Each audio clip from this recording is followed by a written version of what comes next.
Hello, citizens of Gotham. My name is Graham Elwood. You're watching The Political Vigilante. Thanks for tuning in. We're going to go through the Nicaragua elections. We're going to have Ben Norton on the show to talk about that. So we'll get to that in a second. So hit the like button, share, subscribe, do all that stuff. Share this out on your social media. Thanks, everybody, to watching on the wonderful CIA Tube, Facebook Live, and, of course, Rockfin. After I talk with Ben, I'll answer any questions at Rockfin. Go to rockfin.com/Graham Elwood. It's the best because we've been demonetized for the last 10 months now, coming up on 11 months. So the best way to support the show is to go to rockfin.com/Graham Elwood, and you can sign up. And if you put a tip, which is you can put a couple bucks in, I'll answer the questions. That's a great way to support the show. So thank you to everybody for watching. And like I said, share this out on your social media.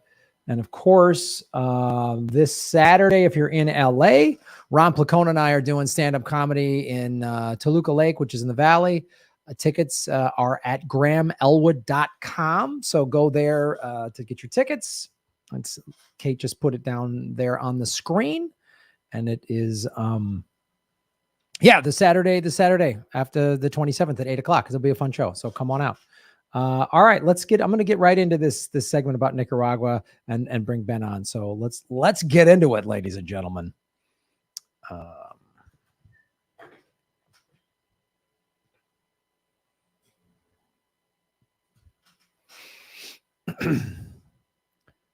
Hello, everybody. My name is Graham Elwood, and you are watching, boom, The Political Vigilante. Well, a great way to support the show is do what Tim Stack has done and go to patreon.com/Graham Elwood, where you can submit articles like this. I wanted to talk about this because we just had the Nicaragua election.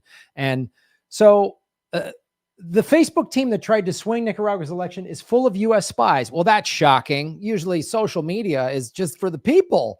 And everyone in Silicon Valley, they're just fun-loving hipsters. They wear skateboard shoes, right? We've studied this over and over.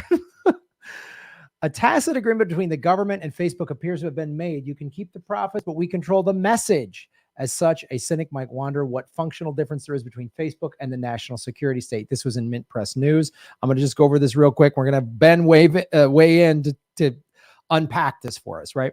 So less than a week before Nicaragua's presidential election, social media giant Facebook deleted the accounts of hundreds of the country's top news outlets, journalists, and activists. Boy, that's never happened. All of them supported the ruling left-wing Sandinista government, a top Washington target for regime change. Boy, have we ever heard this story before? There's a left-wing government that wants to empower the people. They're not going to give up their land and their resources to American corporations. So the State Department comes in and says, oh, no, your problems, you're terrorists. It's bad. It's bad. It's bad. Like if you ever watch Government Secrets with Lee Camp and myself, you know that this is the playbook. This is the playbook. And every time it's always like the socialists got to power. Oh, they're terrorists. They're communists. They're beating their own people. Whatever the lie is always pushed, right? So that's what they uncovered in Mint Press News, of course. This is a quote. This is appalling interference by Facebook in particular, which is the most popular social media outlet in Nicaragua. They allege that they've stopped a government-deployed troll farm, but what they have actually done is to close accounts of ordinary Sandinista activists, particularly young people, often with many followers. So we know we've had Susie Dawson on the show. We know this is what they do. Activists that can get the message out, people with big followings, they're targeted. I've been targeted, right? Other people that we know have been targeted, Lee Camp, Jimmy, we've all been targeted because that's what happens when you start getting regular people involved and you can't do anything that goes against the State Department. So the propaganda arm keeps going. Now this was in CNN, right? Ortega wins in Nicaragua elections panned as parody by international observers. Who are these international observers? They all, I'm sure, part of the Five Eyes, I'm sure. So I'm kind of familiar with what's been going on in Nicaragua, but I wanted to bring on Ben Norton to the show. He's never been on the show before, but he is really can shed some light on the specifics of how, once again, America really hates democracy. Like, we really hate it. Let's be clear. We hate democracy. When corporations win, then it's okay. But when the people, nope. So here he is, who's done a lot of reporting on this, I believe on the Gray Zone and other outlets. Ladies and gentlemen, Ben Norton. Hey, thanks for having me. It's good to be here, Graham. First time on the show. Yeah, I really appreciate you. I know you're busy. You're doing the whole, the indie left interview circuit as it is. But I really wanted for you to shed light on basically give everybody anyone who's watching who maybe hasn't been paying as much attention to how this has played out and what this election means to the United States and why they're so against the Sandinistas. Well, you hit the nail on the head where if you look at Washington's foreign policy for well over 100 years now, it's clear there's a central theme. We don't care about democracy. All we actually care about is more and more profits, control of natural resources, control of geostrategic locations so we can have trade and dominate international trade and make more money. And we've seen this again and again, especially in Latin America. In the 1820s, this is 200 years ago, the U.S. government declared the Monroe Doctrine, which basically said that Latin America belongs to the U.S. empire. No other powers should intervene in Latin America because it's ours. It's our backyard, proverbially. So this policy that we've seen against Nicaragua is far from new. If anyone knows anything about Nicaragua and the U.S., they probably remember vaguely that in the 1980s, the CIA armed and trained these far-right death squads called the Contras. This was the Ronald Reagan administration. We know that the CIA was training them, giving them weapons. And one of the former leaders of the Contras wrote an article in the New York Times in which he admitted, it was like a big tell-all. He said, terrorism is the most effective weapon of the CIA-backed Contras. That's an exact quote. And he said, this is another exact quote. He wrote that the Contras burn down schools and hospitals faster than the Sandinistas can build them. So who are the Sandinistas? In 1979, there was a socialist revolution in Nicaragua led by the Sandinista National Liberation Front. The Sandinistas are a leftist group, but they're also kind of unique. They also have elements of liberation theology, of like a progressive form of Christianity. They're not all revolutionary movements around the world are the same. They're very unique. But what does tie them together, unlike other, in addition to other leftist movements, there's one common thread, of course. They have universal education, free healthcare at all levels. They have housing programs, jobs programs, all of these social programs. Really, the short of it is that the government uses the money that they have to actually help people, to help poor people, to fight poverty, to provide education and healthcare. And to foreign corporations and to the U.S. government, that's a threat.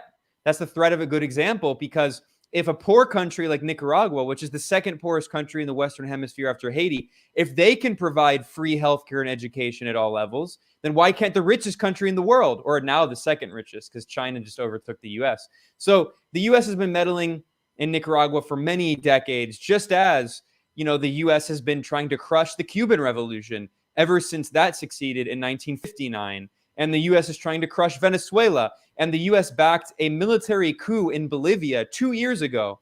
In November of 2019, it was a blatantly far-right military coup against the elected president, Evo Morales. And what was his crime? Again, it was being a socialist. So this is the common theme. Now, for the elections that we saw most recently, of course, the so-called threat is that the Sandinistas are the most popular party, the Sandinista Front. And it's not a surprise why. Now, there's a lot of propaganda saying that the Sandinistas are the reason that they're still in power is because they oppress the opposition and they control everything. It's right. Ridiculous. I'm in Nicaragua. I actually live here. And I was an electoral observer. I've been here a long time. I understand how it works. No, the reason they're the most popular party by far is because of all the things I just named. They're the only party in the history of this country that has provided healthcare and education and housing and jobs. They've delivered it. They've actually done it. Whereas in the U.S., sometimes some Democrats will say, oh, well, we want healthcare and education, but they never deliver it. And many of them don't even pretend like they want universal healthcare. We've seen how many Democrats, the leaders of the Democratic Party, have gone against Medicare for all and against, universal higher education. So that's why the Sandinistas are popular. And the so-called threat is that they are still in power and they won the elections. Yeah. And I mean, just to interject to specific to the Republicans and Democrats, I just did a video for Straight Arrow News. And if you go to Open Secrets, you can see the healthcare lobby, the big pharmaceutical companies donate pretty evenly, almost down the line. Sometimes it's, 49-51, 48-52 to the both parties. Like they just like, so then we maybe we'll get some lip service on, we're going to fight for Medicare for all. And they can't seem to figure it out when the bill is coming. So it's like, it's so hilarious to me that these so-called poor countries are viewed as just this like, oh, it's just anarchy. They don't have anything. And thank God we're here in America where you can, file for bankruptcy for medical debt or just die because you're turned down because you don't have health insurance. And then, these evil Sandinista, the social, I mean, just about every country, you name several of them, but I mean, like literally what we could, Venezuela. I mean, honestly, Chavez did similar stuff. I mean, they always help the people. And then it's like, nope, we got to get them out of there. We'll call them whatever we got to call them. So I just wanted to interject that, but I'm sorry, go ahead in terms of why. So you just outlined why the Sandinistas are so popular. Shocking. They get stuff for the people and not the oligarchs. That's who knew. Wow. Who saw that coming? Yeah, absolutely. And this is a crusade, really. The U.S. since the 1980s has been obsessed with trying to destroy the Sandinista revolution. And in 1990, they briefly succeeded. And what's incredible is there's all these narratives that the Sandinistas are authoritarian and all this. But in 1990, there was a democratic election and the Sandinistas lost. And it was totally unfair, of course. I mentioned that in the 1980s, the U.S. government, the CIA was supporting these far-right death squads, the Contras, who were killing people. They killed tens of thousands of people. They terrorized the country. They blew up bridges and roads. Also, there was a U.S. blockade, just like the U.S. blockade of Cuba and the U.S. blockade of Venezuela. So anytime a left-wing government comes to power and they nationalize their oil, like in Venezuela, and they kick out the foreign corporations, then the U.S. suffocates them with sanctions. And then just as like a little kid will like hit you and then say, why are you hitting yourself? They'll hit you with their arm, be like, why are you hitting yourself? Why are you hitting yourself? That's what the U.S. does economically at a geopolitical level. It suffocates countries economically, and then it refuses to recognize the elections until the right wing wins. And in 1990, the right wing, funded by the U.S. government with their campaign created by the CIA, they won the election. And the so-called authoritarian Sandinistas, they said, okay, we lost the election. We're going to leave power, which is the first time actually in history, at least modern history, where a revolutionary movement that took power through an armed struggle against a U.S.-backed dictatorship, they lost in an election and they voluntarily gave up power. That had never happened before, but we're supposed to believe the Sandinistas are so authoritarian. So for 16 years, actually for 17 years, from 1990 until 2007, there were multiple right-wing neoliberal governments in Nicaragua. They privatized all the social programs. They privatized education, privatized healthcare, privatized the water grid, privatized the electrical grid. They sold off the railroads to U.S. companies. They did all of the Washington consensus, the neoliberal economics that we're told is for efficiency and all this. And the country became even poorer. The economy didn't grow.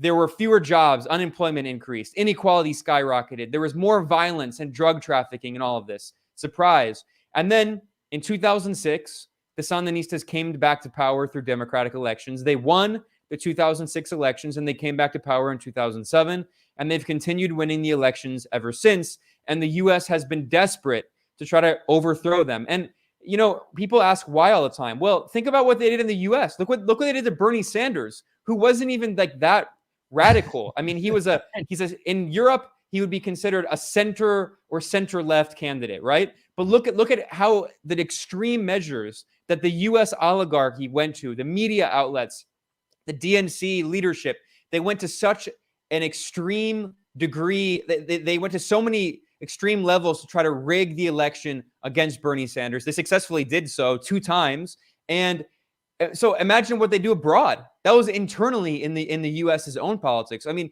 we have to understand that the U.S. is an oligarchy. There's nothing resembling democracy in the U.S. You have 2 factions of the same oligarchic capitalist party that agrees on all the same politics, all the same policies. There's a 5% difference on cultural issues, but when it comes to economic issues and political issues and foreign policy, it's all the same.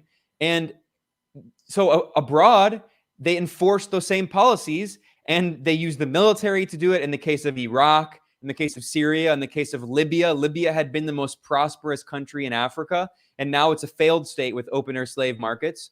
And then if they can't do it militarily, they do it through the CIA. They do it through funding so-called nonprofit organizations. They do it through funding extreme right-wing media propaganda. And they do it through meddling in so many other countless ways. Sanctions, cyber attacks. I mean, it's hybrid warfare is what it's called. And unfortunately, the U.S. is continuing to wage hybrid warfare against tons of countries all around the world. I mean, we could spend the entire time just naming the list of the countries being targeted with foreign meddling, which is way worse than anything that Russia was even accused of in Russiagate, which was like Facebook memes. Yeah. Yeah. It's yeah. They spent $100,000 or some big whopping number like that. I saw one guy from Google in front of Congress, and they asked how much money was spent on Google ads to try to sway the election. He said $2,500. And he said that in front of Congress. And I was like, wow, boy.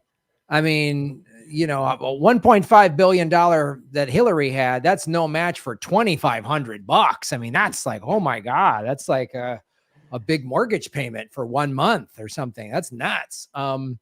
So I wanted to and obviously, yeah, all of the ways the United States empire is just crucifying anybody that wants democracy. And yet we claim we want democracy. And then we destabilize countries so they become chaotic. And then we go, oh, we had no choice. We got to send our military in or whatever, just to justify more military spending.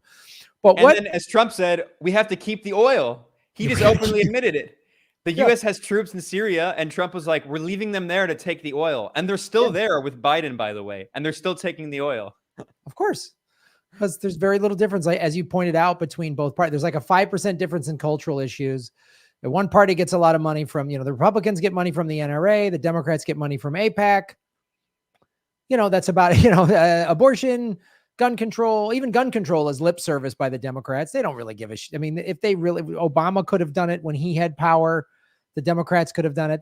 That's all even just talk. That's just this football that they want to kick back and forth on the corporate media. But so what specifically just happened with this election? Ortega won, right? So the Sandinistas are still in power.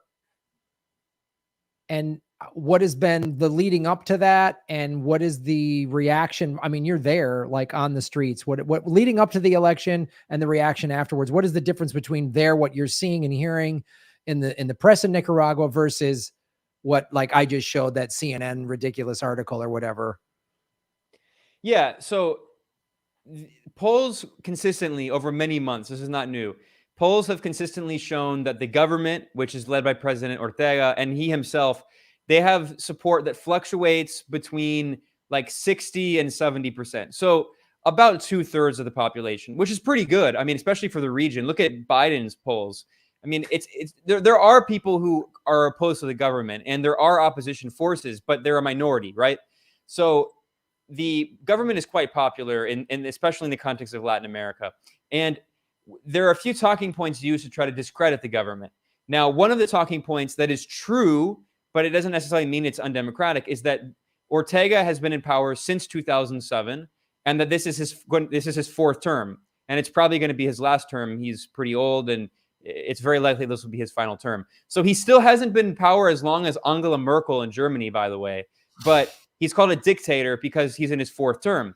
Now, this was the same talking point used to, his fourth term begins in January. This is the same talking point that was used to demonize Evo Morales, the socialist president in Bolivia, who again was democratically elected. And in 2019, in the October elections, he freely and fairly won the election. But there was this claim that he's a dictator because he's entering his fourth term.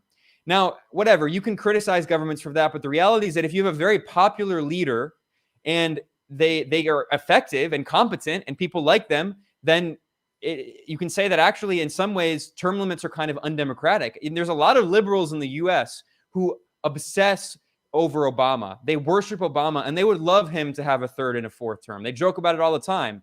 But if you actually have a popular left-wing leader who wins the elections again and again, then I mean, I don't see any problem with having a fourth term if he's actually still popular. Of course, that was used to justify the coup in Bolivia in 2019. What's not that well known, because the coup in Bolivia succeeded, it's well known. But the year before, there was a trial run for the coup in Bolivia here in Nicaragua in 2018. There was a very violent coup attempt with tons of millions of dollars in US government funding to these very violent right-wing elements that tried to overthrow the government here in Nicaragua. And by the way, in 2017, the year before that, there was another very violent coup attempt in Venezuela against the elected socialist government there. So, like I said, if you have a socialist government that comes to power, even if it's through democratic elections, the US will spend millions of dollars funding these extremist groups. And if they can't win the elections, as we saw this past week in Venezuela, then the U.S. tries to discredit the elections. So, and then in addition, they try a violent coup attempt. Now, the coup attempt in Nicaragua failed after 2018. It did succeed in 2019 in Bolivia. And now going forward, after the coup attempt, the Nicaraguan government arrested some of the coup leaders because, shocker, in Nicaragua, it's illegal to take millions of dollars from a foreign government and organize a coup attempt, a violent coup attempt. That's illegal pretty much in every country in the world, last time I checked. It's definitely illegal in the US. So in Nicaragua, there were people who were involved in the coup attempt who were arrested, and they were charged with money laundering because we have documents showing they took millions of dollars from the US government to these organizations, and then much of that money went into their bank accounts, which is money laundering, and others charged with, violence and coup plotting and all of this. So there was this narrative. I mean, these people were all funded by the U.S. government. So the U.S. government started this narrative that Ortega was imprisoning all of the presidential hopefuls, all of his so-called opponents. Now, there were opposition figures who participated in the elections. They weren't the people who organized the coup attempt, but there were candidates. And I've published in my reporting, I published a 10-minute video, like a short documentary about the elections. I published an article, and anyone can go to the Gray Zone and check out the photo of the ballot. I took photos of the ballot. There were 6 options on the ballot. 5 of the options were right-wing parties. One of the options was the party of President Ortega, the Sandinista Front. So there were 5 other opposition candidates that were on the ballot. They participated in the vote. They won hundreds of thousands of votes in the election. But the narrative was that because the coup leaders funded by the U.S. government were arrested, that supposedly the election was illegitimate because he supposedly arrested presidential hopefuls, which doesn't mean anything. I mean, I often point out Kanye West is a presidential hopeful. I mean, you could say that we are presidential hopefuls. If you, Graham, if you want to be president one day, you're a presidential hopeful. So if you take millions of dollars from Russia to organize a violent coup attempt in the U.S. and you're arrested, then you could just say, oh, I'm a presidential hopeful and the U.S. is politically persecuting me. I'm a political prisoner because I want to be president someday. So that's the narrative used to try to discredit the elections in Nicaragua. Wow. I mean, it's like, and boy, we will really do every tactic possible that we can to do this. So now that, Ortega's won, he's going to start, you said I think his 4th term in January. And they tried and failed. So what do you see the CIA and the U.S. State Department? What do you think they're going to try to do next? Well, it's the same playbook used in Venezuela. I mean, so much of what's going on in Nicaragua is play by play the exact same blueprint that the U.S. used against Venezuela. So in Venezuela, Hugo Chavez launched the Bolivarian Revolution. He came to power through democratic elections in 1998 and came to power, and then he won election after election because he was extremely popular. Because again, surprise, if you're the only leader in the modern history of your country that uses the tax dollars to actually create healthcare and education and housing and job programs and all of the social programs, you're going to be popular. So Chavez was very popular. He declared the Bolivarian Revolution. He started denouncing U.S. meddling and U.S. imperialism. He gave this incredible speech at the United Nations right after George Bush. And he went up on the stage and he said, "Smells like sulfur." And he said George Bush is literally Satan in his speech. I mean, he just went off and all of this. He denounced the Iraq War. So you have these very charismatic, popular leaders that denounce the U.S. on the international stage. And of course, Washington gets really angry. So there was a coup against Hugo Chavez in Venezuela in 2002. Again, this is the democratically elected president. There was a briefly successful military coup against him. We now have all the documents showing that the George Bush administration was deeply involved in supporting this coup. And they overthrew Chavez for a few days, and they replaced him immediately with a right-wing multimillionaire oligarch named Pedro Carmona, who immediately tried to privatize the oil. Like in like 2 days, he tried to privatize the oil. And Chavez was so popular that the people of Venezuela went out into the streets and they overthrew the coup regime. And Chavez came back to power, the democratically elected left-wing leftist president, socialist president. So he was in power, and then he died in 2013 in very shady circumstances, I should say. And then there was another election right after he died in 2013, and Nicolas Maduro, who was his vice president, won those elections. And since then, Maduro has won presidential elections, 2013 and 2018, and the U.S. has tried all these coup attempts. They failed. So the violent coup attempts have failed. So, and the right-wing opposition can't win at the ballot box fairly. So then the U.S. imposed sanctions. More and more sanctions. This began with Obama. Like many of these policies, it's bipartisan. The sanctions against Venezuela began with Obama. And then when Trump came in, by the way, in 2015, Obama declared Venezuela a, quote, extraordinary threat to the national security of the United States, which is incredible. Like Venezuela is going to bomb the U.S. It's absurd. But that was the justification used to impose more and more sanctions. And then Trump came in 2017. He skyrocketed the sanctions, and he imposed a full-on economic embargo, which is a Cuba-style blockade of Venezuela.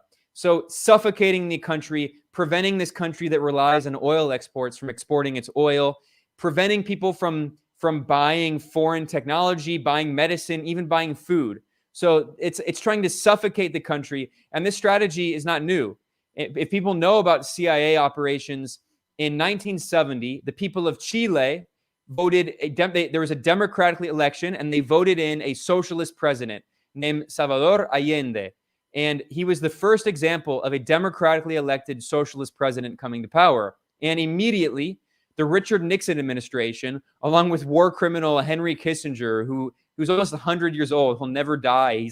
He made a pact with Satan or something. But Henry Kissinger and Richard Nixon, we have recordings of them saying that right after Allende was elected, freely and fairly in Chile, Richard Nixon said in a recording, he said, quote, "Make the economy scream.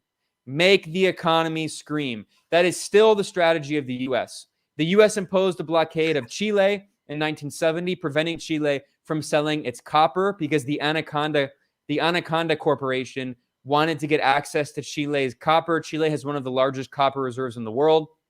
And it's the same thing in Venezuela. And now here in Nicaragua, it's the same playbook. The violent coup attempts failed. The right-wing opposition can't win fairly at the ballot box. So now it's economic warfare, make the economy scream. And 3 days before the election here in Nicaragua, November 7th, on November 4th, the U.S. Congress passed the so-called Renacer Act, which is sanctions, more and more sanctions on Nicaragua. 3 days after the election, Biden signed into law the Renacer Act and immediately imposed more sanctions on Nicaragua. And talk about election meddling, by the way, threatening the people of Nicaragua and saying, if you vote for the Sandinistas again, we are going to impose sanctions on you. That's what the U.S. Congress did 3 days before the election. And then 3 days after the election, they did it. They imposed sanctions. So that's the playbook. It's to try to make the economy scream, to try to make people suffer by imposing an economic blockade on the country. Are you feeling any of these sanctions just on a day-to-day level living there? Well, yes and no. The sanctions on Nicaragua are not new. I mentioned that there was a violent coup attempt in 2018, and it failed. And so toward the end of 2018, the U.S. Congress, with bipartisan support, of course, passed something called the NICA Act, which, I often point out the NICA Act, the A in NICA, N-I-C-A, already means act. So like the geniuses in Congress wrote a law called NIC Act twice. But anyway, the anti-Cuban anti-Nicaragua, anti-Venezuela lobby in Miami. A lot of those people are not very smart, as we see with Marco Rubio. So they passed this law in 2018 called the NICA Act, which was sanctions on Nicaragua. And then they sanctioned over the past 3 years, they have sanctioned more and more state institutions. They sanctioned the military. They sanctioned the police. They sanctioned certain banks. And they've sanctioned a lot of government officials. This past week, 2 weeks ago, right after the election, the U.S. government sanctioned top officials, and they also sanctioned the prosecutor's office, like the judicial branch. So every few months, they impose more and more sanctions. So yes, people are starting to feel some economic difficulties, and of course, there's inflation. But right now, there's also a lot of inflation around the world. But another thing that we should keep in mind is that one of the reasons the sanctions against Venezuela have been so devastating, which is it's different in other countries, is that Venezuela is a petrostate. And Venezuela has been a petrostate for over 100 years. Yep. Ever since oil was discovered 100 years ago in Venezuela, the government has relied on oil revenue for the vast majority of the government revenue. I mean, there are taxes, but this is a poor country, so the majority of the revenue comes from oil. And before the Bolivarian Revolution launched by Hugo Chavez, before, all of the oil revenue just went into the pockets of the elites, of the oligarchy, right? But Chavez said, no, we're going to use the oil money to help poor people, to create education and housing and healthcare.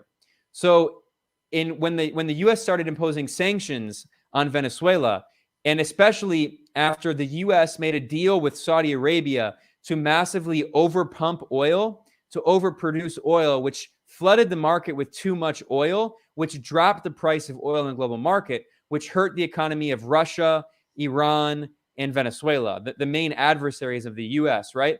So ever since the U.S. flooded the market with Saudi oil, plummeting the price of oil, this was in the Obama administration, and then the U.S. imposed sanctions on Venezuela. So the Venezuelan economy has been really devastated.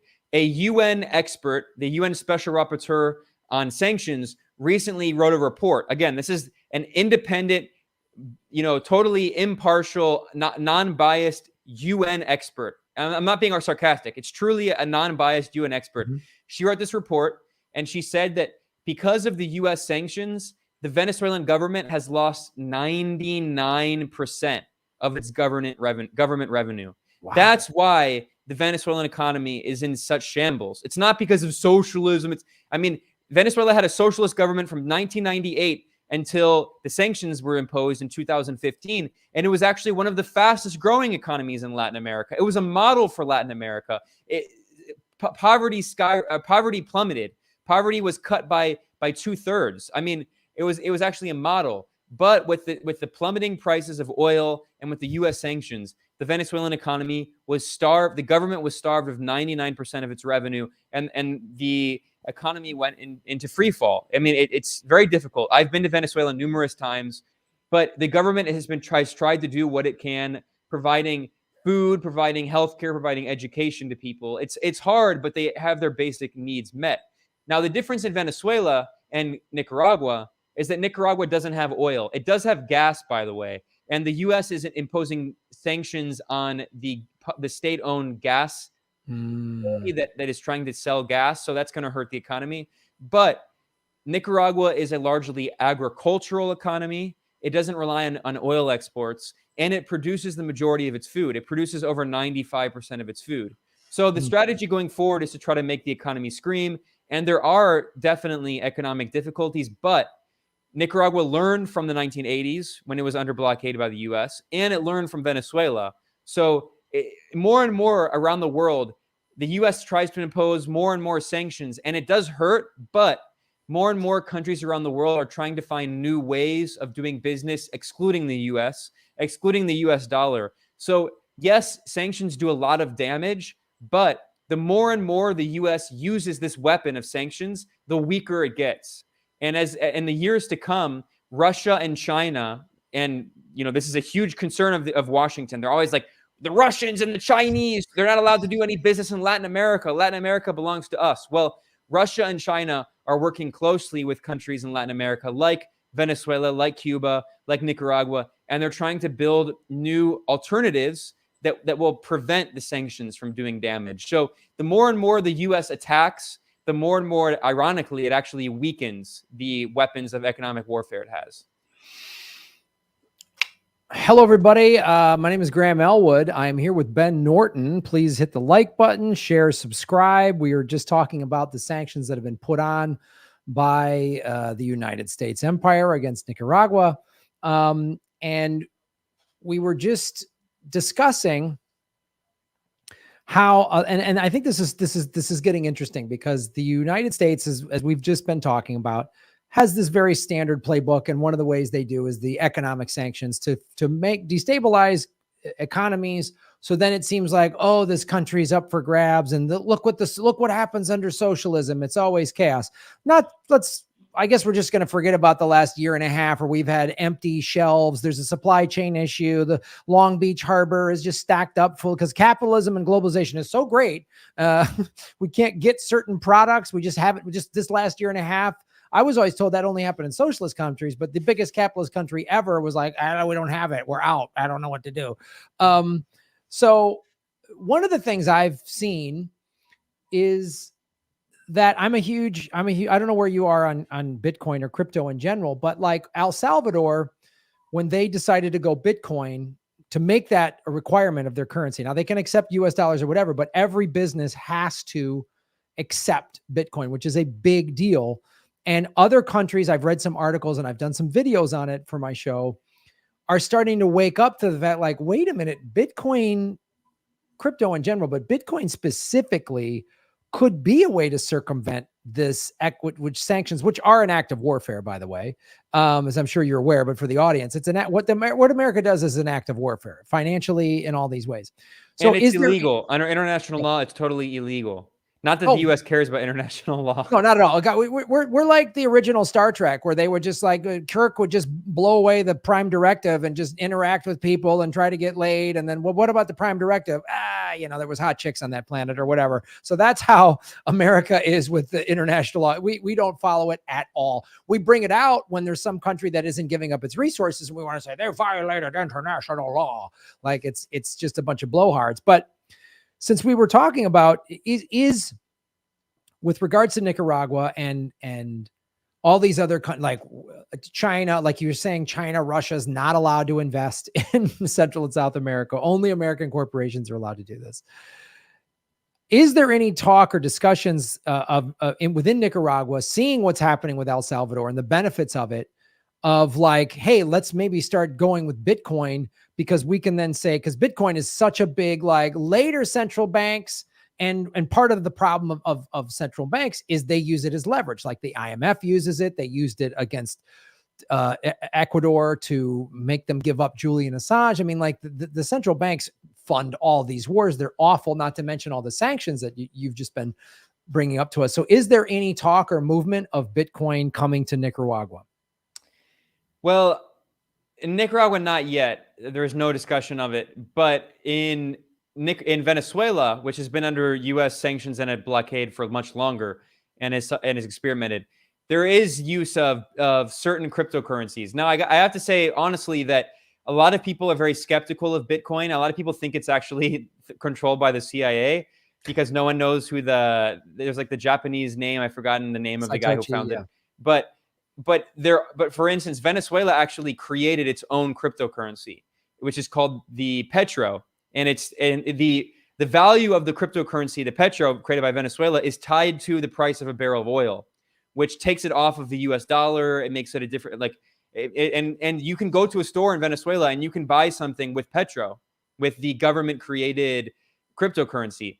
Now, you mentioned in El Salvador, the President Bukele has created this new policy. And, I think there's advantages, but there's also disadvantages. And to be honest, there are a lot of protests going on in El Salvador, especially with a lot of poor people because if you have like a small business, you can't really, we're talking about like really poor people. Like you often just you can't just use cryptocurrency. You want to actually have physical cash. But at the same time, one of the advantages of cryptocurrencies that you mentioned is that if you're under sanctions, it makes it way easier to do international business, because what a lot of people don't realize is that almost all global commerce especially finance, but global commerce is done in US dollars. Although in the past few years, that's been changing a lot, but especially in Latin America. I mean, what's crazy is people don't realize this. If you work for the government of Ecuador, well, actually, Ecuador is a bad example because in Ecuador, the currency is literally the US dollar, which is a sign of colonialism, right? They don't have their own sovereign currency. Let's say you work for the government of Bolivia and you want to do trade with someone, you want to do trade with Chile. You both have your own independent currencies, but in order to trade with each other, the Bolivian currency in Chile is worthless and the Chilean currency in Bolivia is worthless. So what you end up doing is you end up doing trade in dollars often. And if you're the government of, you're the government of Iraq and you want to do trade with Turkey, you'll often do trade in dollars, which doesn't make sense because only one country in the world can print dollars, the US. And they print a lot of them and they give them to banks and they give them to rich people and corporations for free. And with quantitative easing, I mean, it's just a free for all these big corporations that are already rich and all the shareholders, which are owned, shares are owned by a tiny percentage of rich elites. So there are advantages, of course, in cryptocurrency. Another disadvantage, though, is that, if you have a personal investment in Bitcoin, you can make a lot of money in the short term, right? But there's so much fluctuation that if you're a government and you're going to invest all this money and there's a massive fluctuation, it's not very stable yet, then it's hard to make that decision. Although over time, cryptocurrency might start to stabilize more. And then, yes, definitely. A lot of people are talking about new ways to try to use cryptocurrencies to get around sanctions. So, there's positives and negatives. I'm not going to lie and say that everyone is totally down with crypto. There are criticisms, but at the same time, Venezuela and other countries in the region have been exploring ways to try to diversify their commerce and trying to do trade, not just in cryptocurrency, but also they're doing trade in the Chinese yuan and the Russian ruble. They're trying to do trade in other currencies because the US dollar is one of the main ways that Washington and Wall Street maintain their chokehold on the international, not just political system, but the economic system. Because again, there's one country in the world that can print dollars, but much of the world has to use those dollars to do trade. So that what that means is that the US can help control the international economy and international trade. Well, yeah, and that's why we're so threatened by Russia and China because, look, China said a couple of years ago, we're done with the petrodollar, we're using the petro yuan. Russia and China are dealing with each other without using the petrodollar. Russia and about, I don't know, a half a dozen or so Central Asian countries agreed to stop, like you were talking about, like if this country wants to do business with a neighboring country. So Russia, about a year or so ago, I think it was beginning of 2020, said all these countries, Kazakhstan, Pakistan, all these countries that when they would trade, they would have to do what you talked about. They'd have to convert to dollars. And they said, we're no longer doing that. So, they just took a whole region of the world and said, we're not using the dollar anymore. That's the real threat. That's why America's like, oh, China, Russia is so authoritarian. It's like, again, we're America when we talk about, and I'm not excusing any authoritarianism in China or Russia, but we have a lot of nerve. We're like a meth head with a face tattoo telling an alcoholic, you drink too much. Like we have no business telling anybody what they should do with their authoritarianism, as we have the most highly funded intelligence apparatus that spies on its own citizens of anywhere in the world. Even and way that worse controls the government. Controls the government. I mean, the CIA is not independent. They control huge parts of the government. Look what they did. I mean, I hate Trump, but look what they did to Trump. They basically did an operation to destabilize the democratically elected president. As awful as he was elected. Yeah. Because he made the mistake of talking out loud, of saying, no, we're just going to keep the troops here to protect the oil. They're like, you can't say that. Say it's for democracy. What are you doing? You can't tell people the truth. So yeah, it's really interesting to see where we're at and how this is going to play out with not just Nicaragua where you're at, but the rest of Central and South America specifically. So if I can jump in for a second on the point of the petrodollar and dollar diplomacy, so-called dollar diplomacy, which is really a dollar dictatorship, we should keep in mind that I mentioned the war in Libya in 2011. This was an Obama administration war. It's been largely swept under the rug, but NATO, with the military alliance led by the US, destroyed the most prosperous country in Africa. Libya, which again, the crime of Libya, the government of Libya was providing free healthcare and education and housing and all these programs to people. But not only that, the president, Muammar Gaddafi, was also trying to create an African currency for the continent of Africa based not on the dollar, but on gold. He was trying to make a Pan-African gold-based currency. And that was one of the factors that was actually cited. We have documents from WikiLeaks, thanks to Julian Assange. That's why he's a political prisoner right now. We have documents from France, internal emails from France, in which they admitted that one of their goals was they wanted to prevent Gaddafi from creating a gold-backed Pan-African currency. And they succeeded in not only killing Gaddafi, but also destroying the country of Libya, which, again, still has no central government 10 years later. Oh, I mean, if you want to get yourself assassinated, just say, I'm going to get off the petrodollar, and then boom. I mean, Saddam said it. I mean, anyone who said that, bye. I don't care if you, I mean, Saddam worked with the CIA in the 80s. So, I mean, we backed him in the Iran-Iraq war. So anytime somebody says we're not using the petrodollar, you're done. You just put a bullseye in your head. Like, because this is, but slowly these countries are starting to get out, and because they're seeing how the U.S. flexes its muscle. So,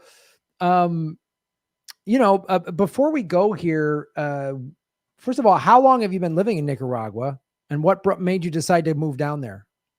Yeah, I've only been living here for 2 years, but I decided to come down because in 2018, I mentioned there was this very violent coup attempt, and immediately, Nicaragua had been trying to lie low, and there was always very critical media coverage, but it was trying to lie low and trying not to attract a lot of attention. But in 2018, there was tons of media propaganda just demonizing Nicaragua constantly. So I came down to do reporting and to provide a new perspective, and I really liked it. I mean, I think it's important. I wanted to be here as a U.S. journalist, English language speaking journalist, to be able to report on what's happening on the ground. I've gone to Venezuela multiple times, and I've been throughout the region, Bolivia, Ecuador, Colombia. So, as a journalist, I was already working a lot in Latin America, but I thought Nicaragua would be a good base because I knew after the failed coup attempt in 2018 that there was going to be a huge operation, more and more media coverage, more and more sanctions and all of this. And I thought that it would be a good time to be here and report on what's happening on the ground because, there are a few journalists in Venezuela that do really good work, like the website Venezuela Analysis, but there was really no one in English reporting, very few on Nicaragua. And then also, I'm not going to lie, another major reason is it's beautiful. There's tons of beaches and volcanoes and hiking. The weather is all year round. It's always in the 80s, which, I mean, it can be a little hot, but it's never cold. So I'm not going to lie. I mean, I wanted to be here to report happening as a journalist. Also, it's a beautiful country, and there's a lot of people who come here as tourists because it's such a beautiful place. It's right next door to Costa Rica. So, you might have heard of people going to Costa Rica on vacation, but Nicaragua is way better than Costa Rica. I've surfed Costa Rica. It was awesome. I'd come down there and surf. There's got to be badass surfing there. Yeah, I don't surf, but people say that Nicaragua has some of the best surf beaches in the world. Dude, well, maybe I'll come down there, and they got fast internet, obviously. So yeah. All right. What city do you live in? In the capital, Managua. All right.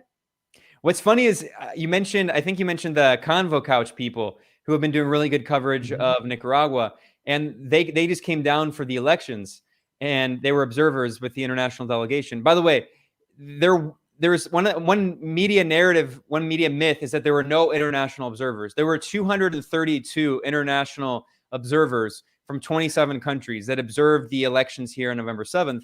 And there were 3 people from the Convo Couch, Pasta and a few others. And they were like, yeah, this place rules. We love it. It's beautiful. So a lot of people come down and they're like, man, this place is so beautiful and the weather is great. And yeah, I mean, as a journalist, I just wanted to be here to show what's happening on the ground. And because, if you're outside of a country, you can never have a certain kind of, you can still report on it. There are good people outside of countries that do good reporting, but when you're on the ground, it just helps give you that whole new level of understanding.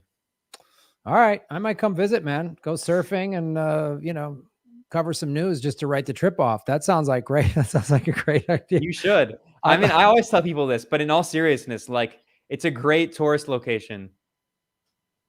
And the people are nice and the cost of living is cheap. Like Yeah. Central and South America, everyone's so nice.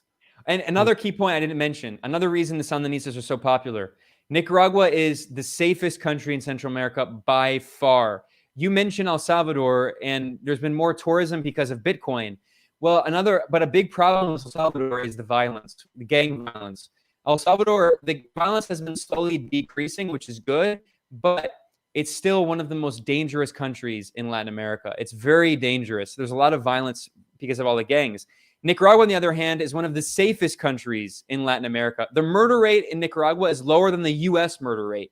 I mean, it's not saying a lot because the U.S. murder rate is actually pretty high, but Nicaragua is very safe compared to the region. It's even safer than Costa Rica, which is a common place for tourists. So, like, that's another advantage of coming to do tourism in Nicaragua is that it's very safe. There's very little violent crime.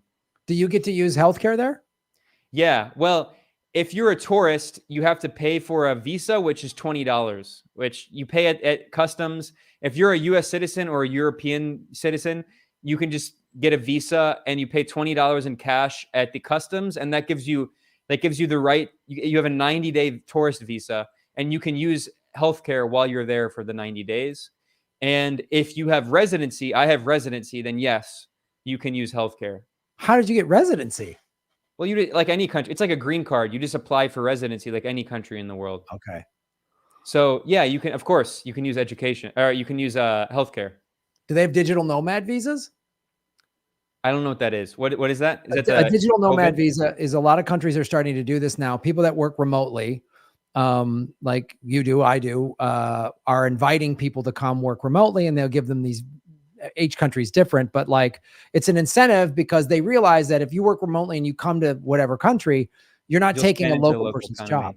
Yeah, you're spreading money. You're taking money you make on the internet and dumping it in that country. So, all right, I'm gonna look into Nicaragua, man. You might be seeing me down there, dude. Like, you should visit. I always tell people like it's cool, man. Like it's really beautiful. The weather's always nice. There's no winter. I mean, I was living in New York, and I was so tired of how expensive it was, and also just the winter, man. It's Christmas time here. Like there's like Christmas decorations up. You know, it's a Christian country, whatever. Like it's a cultural thing. But it's so funny because right now it's like 82 or 83 degrees Fahrenheit, but it's like Christmas. It's crazy.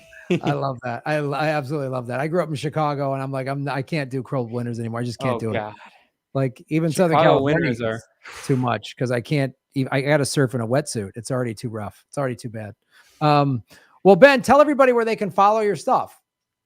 At the Gray Zone behind me, let's cut off, but thegrayzone.com, gray with an A. And you can find my reporting, Max Blumenthal, Aaron Mate. So, yeah, cool. Talk about Spanish.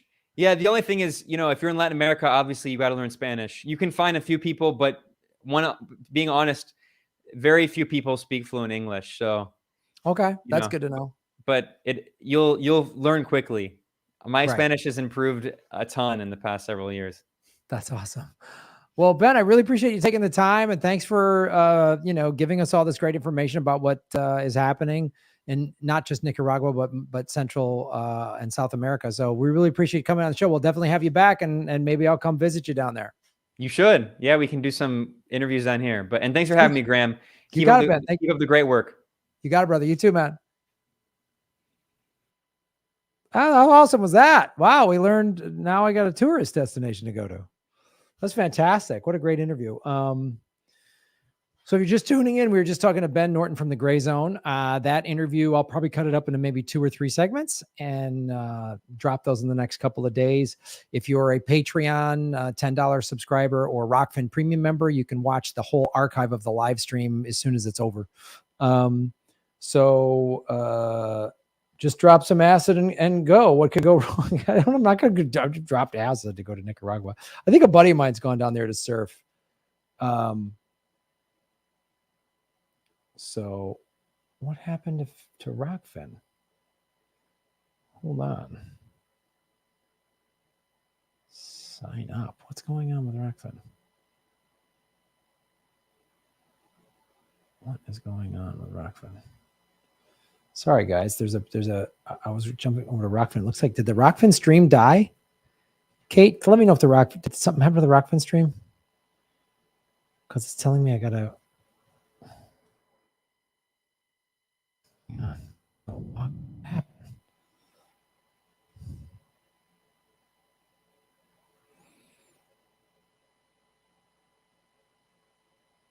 No, it's okay.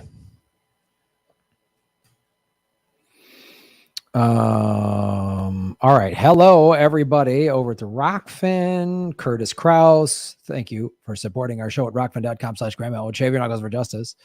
Hello, everybody over on Rockfin. James Root, Roy O'Neill, Panquake for sure, Leftover Beef Quake, Sydney Samsara. Oh, got banned from Twitter. Jesus, of course. Now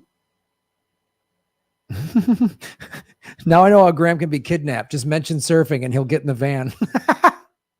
Bro, we're going to a sweet surf break. I'm in. CIA, you know. You got it. All right, stream is still going here. Okay, cool. Support what we do, everybody, at rockfin.com/Graham Elwood. 208 likes. So it's great. We had upwards of almost 300 people watching. Hit the like button. That always helps. All right. I have, just like Keanu in Port Break. Dude, Patrick Swayze's character Bodhi in Point Break is awesome.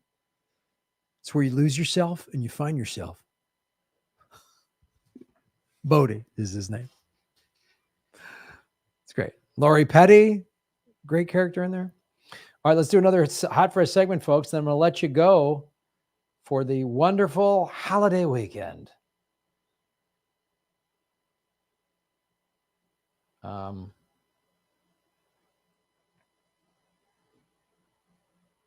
Yeah, I'm glad you guys liked the interview. It was great. Wasn't Ben awesome? I'm glad we had him on the show. Yeah, it was when Tim Stack over at patreon.com/Graham Elwood, he's a regular supporter at Patreon, sent me the article about the Facebook thing in Nicaragua. When I started reading it, and I was like, I don't know enough about Nicaragua. So I called Lee Camp and he was like, dude, get Ben Norton on your show, read his stuff at Gray Zone. And I was like, okay. So I reached out to Ben yesterday, and so it was really cool. I'm glad it all came together. So let's do another Hot Fresh segment, guys.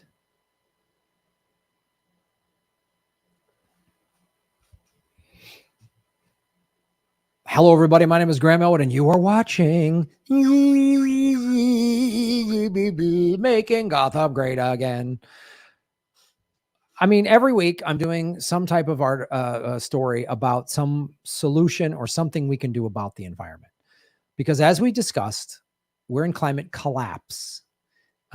We have mass pollution. We're already seeing it. We're going to have climate refugees, which is going to destabilize governments. The CIA started looking into this 20 some years ago. The CIA was like, oh, wow, climate collapse could destabilize governments, and that's going to provide a security risk. The CIA or the Pentagon, not the CIA, the Pentagon. The Pentagon has been not a bunch of tree hugging hippies over there at the Pentagon typically, but they have been like, this is a real issue. And they've been doing this for 20 years. So we need to find solutions. So we find all these cool solutions. Some of you send me cool articles. This was sent actually by our Kate, our moderator, of like sustainable building. So these are these blocks made from hemp, and I'll let the video explain it all to you.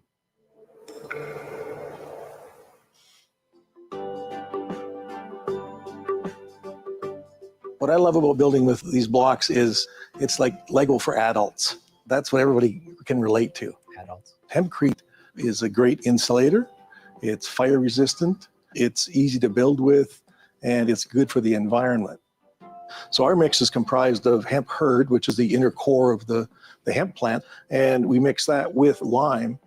The reason we developed this modular building block was to make it easier to work with hempcrete and easier to integrate hempcrete into current building standards. My brother is the one who invented the product, and Mac help somebody do a hemp build that was in situ, meaning you tap it in place on site. And it was taking an extraordinarily long amount of time, and they had to wait for it to dry as well. So he was thinking there's got to be a better way. We love hempcrete, but it has to be something that's easy for builders to use to make it practical for a building product. So that's kind of why we developed the block, so we can be on par or slightly more expensive than conventional building materials, but way superior as far as the performance of the building once it's done. It's hempcrete with the load-bearing capacity of high-performance concrete. So you're getting all the benefits of a concrete wall with half the weight, and the insulation values are 10 times more. It meets or exceeds the passive house standards for energy consumption. We developed the blocks to be easy to handle. They're only about 25 pounds. They stack and interlock together and makes an integral structure that becomes monolithic once they're all put together. And it's fast to work with, so there's no waiting for anything to dry. Once you stack the wall up, it's ready to go. The black frames are the heavy-duty frames, which are designed for tall wall heights of 30 feet. And the green ones are the standard duty or light-duty frames, which are designed for residential, and they're good for freestanding walls of about 20 feet. So this is the internal structure that's load-bearing and provides a structural support. This is the hemp lime matrix that we put around it for insulation. And this is a scratch coat we use so we can apply the lime plaster and the lime stucco directly on the exterior and the interior. But as you can see, it's pretty simple. It's hemp and lime wrapped around a structural frame. And as you can see here, we have conduit holes for electrical. Every 5.3 inches, you can run electrical conduit through here while you're putting the blocks together. There's no sand in any of our materials, so you can cut these with a bandsaw or a reciprocating saw on site. Now, we actually don't like the word crete because we don't use any concrete in our mix. So the reason we use lime as part of our mix is because it is more environmentally friendly. It reabsorbs the CO2 that was released when it was being manufactured. So between the hemp absorbing the CO2 as it grows and then sequestering the CO2 in the material, as well as the lime reabsorbing the CO2, it actually becomes a carbon negative material. So it actually absorbs more carbon or CO2 than is released in its life. Carbon negative. And weed, or hemp, as we know, is a weed. Ha 420. But like, it's very sustainable. Like this is this kind of stuff. I'm just not an engineer. I'm not a construction guy. Like this is just brilliant. I love this kind of stuff. It's so brilliant. Other benefits of hemp is it being rapidly renewable. What that means is that it grows quickly. So for example, it'll take a tree 20 years to get to maturity so you can harvest it. Whereas with a hemp crop, it's like 90 days, 110 days. Well, this is what the hemp plant looks like once it's dried out. So you can see how thick the stalk is. That's the part that contains the fiber on the outside and the hemp hurd on the inside. And you can see how tall it grows. And this actually isn't the tallest variety out there. So this is what a dried hemp stalk looks like. We put the structural frame on the inside of the block. It has high compression ratio, so it can withstand as much pressure as concrete. And same for shear strength for wind and hurricanes and earthquakes. Because of the way it all goes together, it transfers the load amongst the whole wall assembly, not just a point where it meets the ground. So there's a whole bunch of benefits that we've designed into the block to make it stronger and a better way to build. So it looks pretty simple, just like Lego, but really there's a whole lot more going on in the material choices and in the way it's built that makes it a really, really excellent building material for not just for residential, but for commercial buildings as well, and institutional. We first of all started off with using wood supports because we thought that would be environmentally friendly. The problem we have is that wood is not consistent when it comes to compressive strength and flexural. And so if there's a knot in your piece of wood, it'll vary the numbers greatly for compression strength. So it was very difficult to be able to use wooden supports. So what we ended up doing is creating a moldable piece that we could reproduce reliably. We came up with our own formulation of a biocomposite material where we can use vegetable oil-based polyester resins or polyols, and it's more like an epoxy than it is a plastic. It's like a thermoset, which means it doesn't deform with heat. The biggest problem with plastics is if they get hot, they'll kind of go wobbly on you, as will steel if it gets hot enough. This does not deform And also, once it's set up, it doesn't emit any VOCs after it's been set. So this is kind of a demonstration wall that we put together. So it shows the interior of the hemp blocks, what they look like, and these are the interior frames. By the way, we just cut these on a bandsaw. They're cut in half to make a flush end, and that's how we do it. We put mortar in between to seal them for air gap. When you cut the very top course of blocks off, then we'll put the top of wall strip on that. This is simply a stucco finish on the exterior, and we have a plaster finish on the interior. This is lime plaster and lime stucco. This wall is about 12 inches thick with the stucco and the plaster, because the blocks are about 10 3/4 inches wide. So total width is about 12. So this is a complete wall system, meaning that once you stack the blocks up and you put the mortar in between as you stack them, and you're done. Like you put the top of wall on it, you can now put your second floor on, or your roof trusses right on top of it. And as you stack them up, they're actually fitting on the sockets inside the supports. It's not resting on the actual hemp material. So that way you get a very even wall going all the way up to the top. There's an art to doing masonry, and you don't have to have that skill to do this with our blocks. They're self-leveling in effect compared to masonry courses. You cannot use hemp line below grade because it will decompose. So what we did is we developed a product that can be made out of either recycled plastics or out of soybean oil to create foam. And so what we did is we've got a waterproof block, just like our hemp blocks, that you can use below grade now. And it's super light. The same thing goes up real fast. You finish it like it was insulated concrete form, except there's no concrete. So you just stack the blocks up, put your skin on the outside, you're good to go. And it's super insulative. It's got like an R70 value on it. So one of the questions we get all the time is about hemp. Why did we pick hemp? Well, when we first started this little venture, we didn't even mention it was hemp, because everybody would make jokes like, well, do you get high if your house catches on fire? Can I smoke it?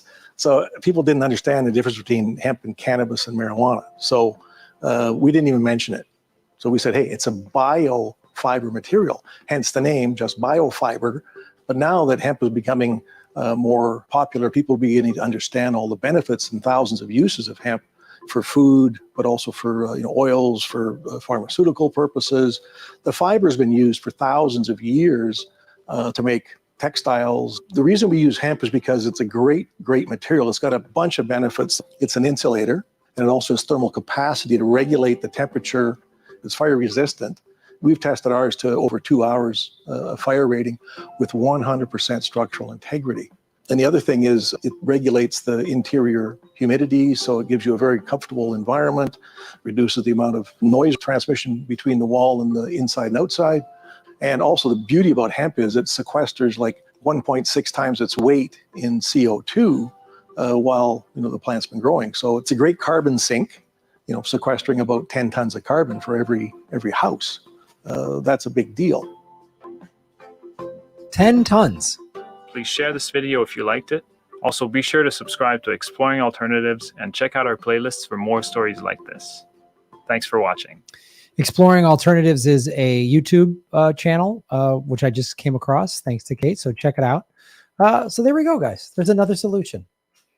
And it's something to think about. That's like we talk about on this show, vote with your dollars. Like, obviously we need like top-down solutions for the environment, but in the short term, you're a contractor, you're going to remodel your house.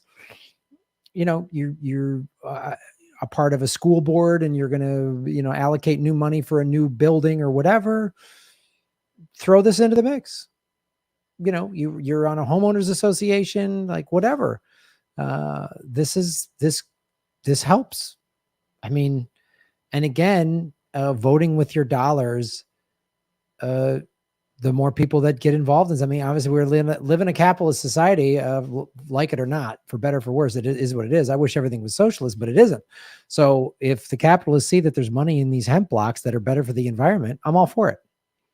There's another solution. I've done dozens of solutions, and they're all on a, smaller scale. And if we put more money into them, look what they could do.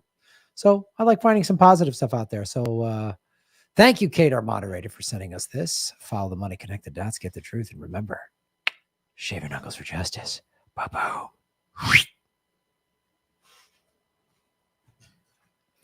All right, kitty cats.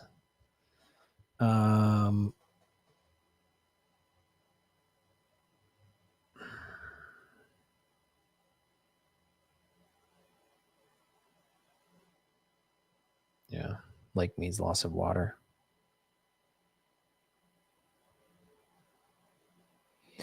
We're going to celebrate hegemony with an orgy of bird murder. Oh,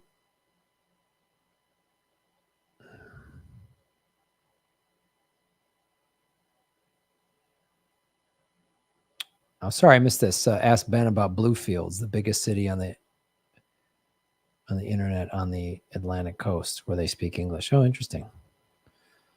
I'm assuming that's a Nicaraguan country.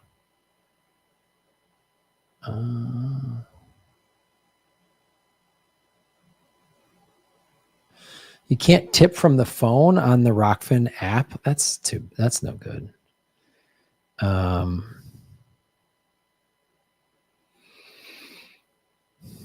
You can also donate at Venmo, which is at Graham-Elwood. I will read your question if you donate on Venmo. I'll check that out right now.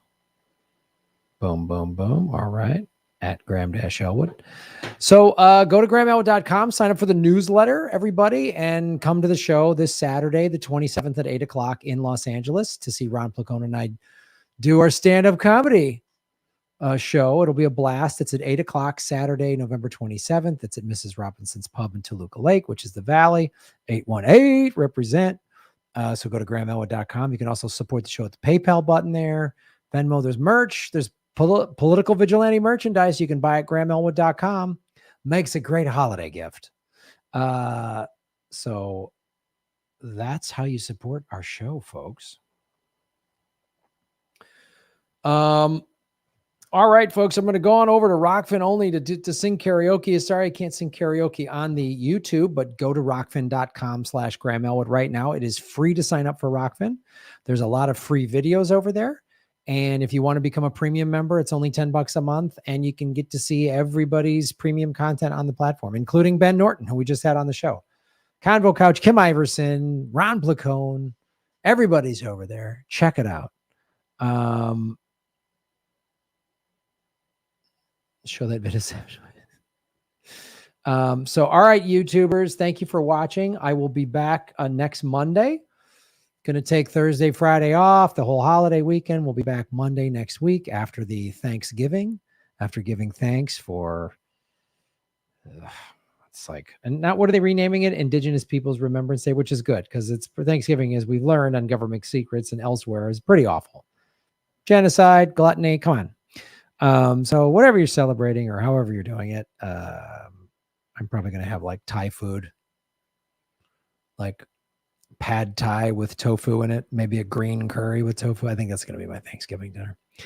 So if you're on YouTube, go over to Rockfin and we'll sing a karaoke song, and we'll see you next week. YouTube, thank you so much, YouTubers. We'll see you soon. Go to rockfin.com right now. Go to rockfin.com right now. You can do it. Rockfin.com. Rockfin.com.